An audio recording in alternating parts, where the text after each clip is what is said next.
Hello friends, வணக்கம். நான் உங்களுக்கு ஜனகன். இப்போ நம்ம நிஃப்டியில் பார்த்தீங்கன்னா அடுத்த மணியோட மூவிங் பாயிண்ட் சொல்லிட்டு கொண்டிருக்கோம். ஒரு சில பேர் சப்போர்ட் பண்ணிட்டுருக்காங்க, நல்லா சப்போர்ட் பண்ணுங்க. ஜனகன்ஸ் என்னோட மூவிங் பாயிண்ட் இன்க்ரீசிங்ஸ் எல்லாமே கரெக்டாக போய்ட்டுருக்குன்னு பார்த்துட்ருக்காங்க. வீடியோ பார்த்தவங்களுக்கு புரியும் நம்ம எப்படி போட்டுருவோம், இந்த மாதிரி பண்ணுறோன்ட்டு எல்லாமே. ஓகேங்களா? இப்போ நம்ம நிஃப்டியோட மூவிங் பாயிண்ட்டை நம்ம பார்த்துட்டு, அதாவது மண்டே நிஃப்டியோட அடுத்த மணி மூவிங் பாயிண்ட்டை மட்டும் புட்டோடதும் காலோடதும் சொல்லிட்டு இருக்கோம். இப்போ பார்த்தீங்கன்னா மார்க்கெட் ஃப்ரைடே க்ளோஸ் ஆனது பார்த்தீங்கன்னா 22,844 க்ளோஸ் ஆகிருக்கு. மேபி அப்போது 24,800ங்கிறது 22,800ங்கிறது அடுத்த மணியாக இருக்கும். அடுத்த மணியோட புட்டோட வேல்யூஷனும் காலோட வேல்யூஷனும் கால்குலேஷன் பண்ணி வச்சுருக்கோம். அது எவ்வளோ மண்டே மூமெண்ட் எவ்வளோ இருக்குங்கிறதும் எந்த ப்ரைஸ் போகுங்கிறதும் நம்ம சொல்ல போகிறோம். எனக்கு இது ஒரு எஜுகேஷன் பர்பஸ் மட்டும்தான். இதை வச்சுட்டு நீங்கள் புட் சைடோ கால் சைடோ பை பண்ணுங்கன்னு நம்ம ரெஃபர் பண்ணுறது கிடையாது. ஓகேங்களா ஃப்ரெண்ட்ஸ்? தென் ஓகே, நம்ம இப்போது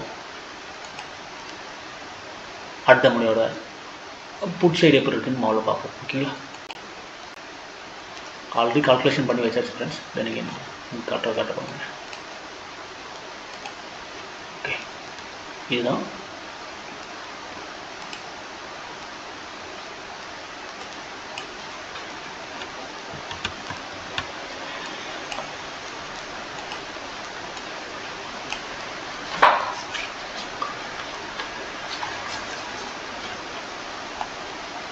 புட்டோட கால்குலேஷன். ஓகேங்களா?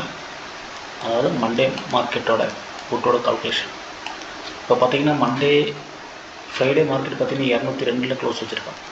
202, அதாவது புட்டோட கால்குலேஷன் 22,800 புட்டோட கால்குலேஷன். அடுத்த மணியோட 22,800 கால்குலேஷன் இருக்கான். செல்லிங் ப்ரெஷர் பார்த்தீங்கன்னா 213 இருக்குது. அப்போ மார்க்கெட்டு 213க்கு மேலே போகிறதுக்கு வாய்ப்பு ரொம்ப ரொம்ப கம்மி தான். அப்படியே போனாலும் உங்களுக்கு 243, 213 அது க்ளோஸ் ஆகி மறுபடியும் ரிட்டர்ன் தான் வருவோம் மார்க்கெட். இப்போ நாளைக்கு மேக்ஸிமம் பார்த்தீங்கன்னா கால் சேலில் போகிறதுக்கு வாய்ப்புகள் கொஞ்சம் ஜாஸ்தி இருக்குதுன்னு நினைக்கிறேன். கால்ஸோட கால்குலேஷன் பார்த்தா எப்படிங்கிறது தெரிஞ்சு நமக்கு கால் சைடு போகுதுங்களா இல்லை புட் சைடு போகுதாங்கிறது தெரிஞ்சு. இந்த புட்டோட ஸ்ட்ரைக் ப்ரைஸ் பார்க்குறப்போ மார்க்கெட் வந்து கால் சைடு போகிறதுக்கு நல்ல மாதிரி ஐடியா இருக்குது நம்ம கட்டுறாப்புல. அது நம்ம கால் சைடு பார்த்தா தெரிஞ்சுக்கிட்டு இருக்கு. சரி, ஒன்று பண்ணுவோம், ரெண்டுமே பார்ப்போம். ஓகேங்களா? இது இன்னமும் கால் ப்ரைஸ் வந்து எடுத்து பார்ப்போம்.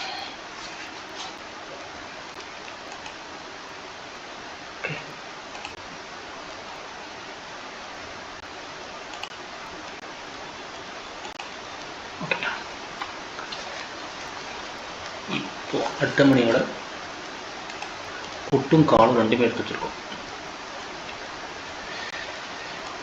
இதில் பார்த்தீங்கன்னாலும் 304லேயே ப்ரெஷர் கொடுக்க ஆரம்பிச்சிருக்கான். இங்கே பார்த்தீங்கன்னா 213லேயே ப்ரெஷர் கொடுக்க ஆரம்பிச்சிருக்கான். அப்போ மேபி பார்த்தீங்கன்னா மண்டே வந்து உங்களுக்கு சைட்வேஸ் போகிறதுக்கு நிறைய வாய்ப்புகள் இருக்குது. ஓகேங்களா? மண்டே மார்க்கெட் வந்து சைட்வேஸ் போகிறதுக்கு நிறைய வாய்ப்புகள் இருக்குது. இந்த பக்கம் பார்த்தீங்கன்னா 201 தாண்டா மட்டும்தான் புட் சைடு போவான் மார்க்கெட். அதாவது 201க்கு கீழே போனால் மட்டும்தான் புட் சைடு போவான். அதே மாதிரி இங்கேயும் பார்த்தீங்கன்னா 123க்கு கீழே போனால் மட்டும் தான் கால் சைடு போவான். இதோட புட்டோட ஸ்ட்ரைக் ப்ரைஸ், அதாவது 123க்கு கீழே வந்தால் தான் மட்டும்தான் கால் சைடு மூவிங் ஆகும். அதே மாதிரி இது 201க்கு கீழே வந்தால் மட்டும்தான் புட் சைடு மூவிங் ஆகும். ஆவரேஜாக பார்த்தீங்கன்னா இந்த 201லேருந்து புல் பேக் கொடுத்து மறுபடியும் இதுக்குள்ளேயே போய்ட்டுருப்பாங்க மார்க்கெட். இந்த 304க்குள்ளேயே போய்ட்டுருக்கும். அப்போ நாளைக்கு மண்டே பார்த்தீங்கன்னா மார்க்கெட் சைட்வேஸ் நிறைய போகிற வாய்ப்பு இருக்குது. ஒரு 160-70 பாயிண்ட்குள்ளேயே சைட்வேஸ் போகிறதுக்கு வாய்ப்பு இருக்குது. என்ன கேட்டிங்கன்னா மண்டே ட்ரேட் பண்ணுறது அவாய்ட் பண்ணுறது ரொம்ப ரொம்ப நல்லதுன்னு நினைக்கிறேன். ஏன்னா ரொம்ப சைட்வேஸ் தான் போகும் உங்களுக்கு.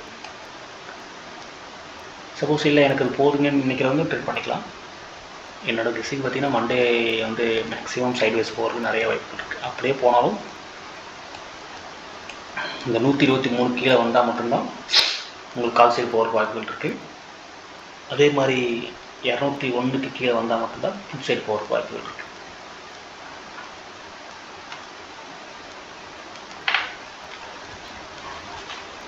மார்க்கெட் டைம் டிக்காவை கால்குலேஷன் பண்ணுறப்போ பார்த்தீங்கன்னா எங்கேயுமே மூவிங் இல்லாமல் இதுக்குள்ளேயே அலைஞ்சு உங்களுக்கு ப்ரீமித்து சாப்பிட்றதுக்கு நிறைய வாய்ப்புகள் இருக்குது.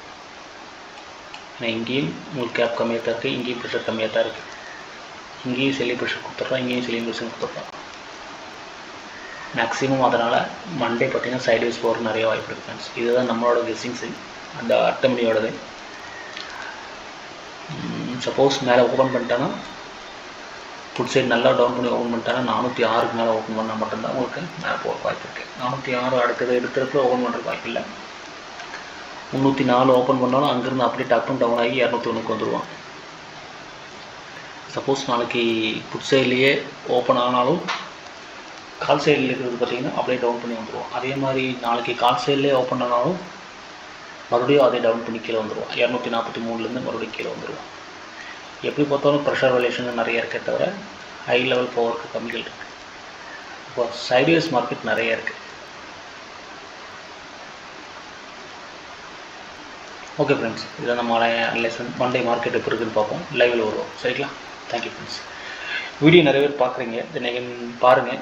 வீடியோ பார்த்துட்டு ஷேர் பண்ணுங்கள், உங்களுக்கு தெரிஞ்சவங்களுக்கு ஷேர் பண்ணுங்கள், சப்போர்ட் பண்ணுங்கள். நீங்கள் சப்போர்ட் பண்ண நிஃப்டியோட, பேங்க் நிஃப்டியோட, பின் நிஃப்டியோட அடுத்த மணியோட மூவிங் பாயிண்ட்டை நான் கால்குலேஷன் போடுறேன். பாருங்கள், மார்க்கெட் எவ்வளோ போகுதோ அளவு சப்போர்ட் பண்ணுங்கள். நம்ம சப்போர்ட் கால்குலேஷன் எப்படி இருக்கணுமோ அதுக்கு தகுந்த மாதிரி நீங்கள் பண்ணிங்கன்னா நம்ம வீடியோ போடுறதுக்கு நமக்கு இன்ட்ரெஸ்ட்டாக இருக்கும். Okay friends, thank you very much. பார்க்குற ஒன்று செட் மக்களுக்கு எனக்கு நன்றிகள்.